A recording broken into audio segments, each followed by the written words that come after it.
It's late afternoon, and people in Kolli Hills in southern India have just a few more hours to finish cooking for tomorrow's food festival. All their recipes have one thing in common. They are made from minor millets. These 6 species of millet used to be the staple here, but in the last 5 decades, almost half of their cultivation in India has been replaced with more lucrative cash crops and government-subsidized rice, resulting in a major change in people's diets. Farmer Malaga Saringan noticed a difference when her family stopped eating millet. Millet has more nutrients like calcium, and by eating the rice, we lost our energy. We are working in the fields, so we need these nutrients. Nowadays, people are eating rice, so they are working much less. In fact, nutrition is a major concern for India, which is home to a third of the world's malnourished children.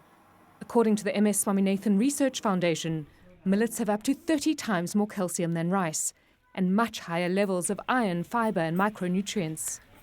They are also hardy crops, needing little water and surviving in harsh conditions, making them far more resilient to climate change than rice or wheat. So with the support of the UN's International Fund for Agricultural Development, or IFAD, the foundation has been encouraging people to return to millet production.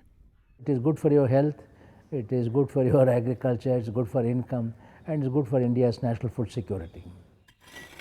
But is this enough to convince people to return to a crop they virtually abandoned? Well, the foundation realized they first needed to understand why farmers turned to other crops. So in the early 90s, working with Biodiversity International, with funding from IFAD and the European Commission, they met with farmer groups to find solutions to their problems. It starts with availability of quality seeds. So introduction of seed sharing and linking with community-based seed banks was the first step we took. So in Malaga's village, the women farmers formed a group to collect, conserve and share their seeds. And combined with training in different farming methods, like planting in rows, their yields have increased by about 30%. But bigger yields mean more processing. And another challenge the project faced was that the manual pounding of the millet deterred a lot of the women. It used to take 1 hour to pound each kilogram of millet. But after the project provided these mills, it now takes Malaga only 5 minutes. So millet is now once again easily available here. Nowadays, we started eating millet.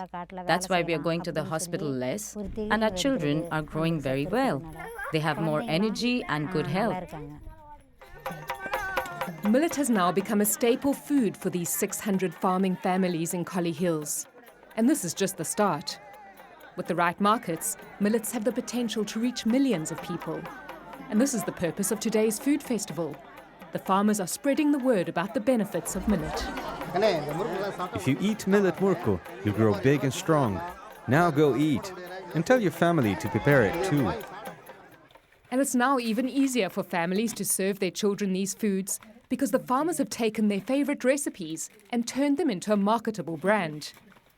Now they have their own shop, and their products are being distributed across the state, changing the lives of the women involved, like Lata Chandra Kumar. Now we have started adding value to millet production. That's why we are getting money. Before we didn't do this, and we had to depend on our husbands. Now we are earning our own money, which we use for our children's education and our family expenses. And now farmers like Lata are about to get access to an even bigger market. For the first time, India's new food security bill lists minor millets as one of the crops the state will buy directly from the farmers for national distribution. And for Professor Swaminathan, this is a fulfillment of a mission. The mission was not just for millets alone. The mission was sustainable food security. That means sustainable livelihoods of our people. And these people enjoying their millet dishes at the food festival need no more convincing.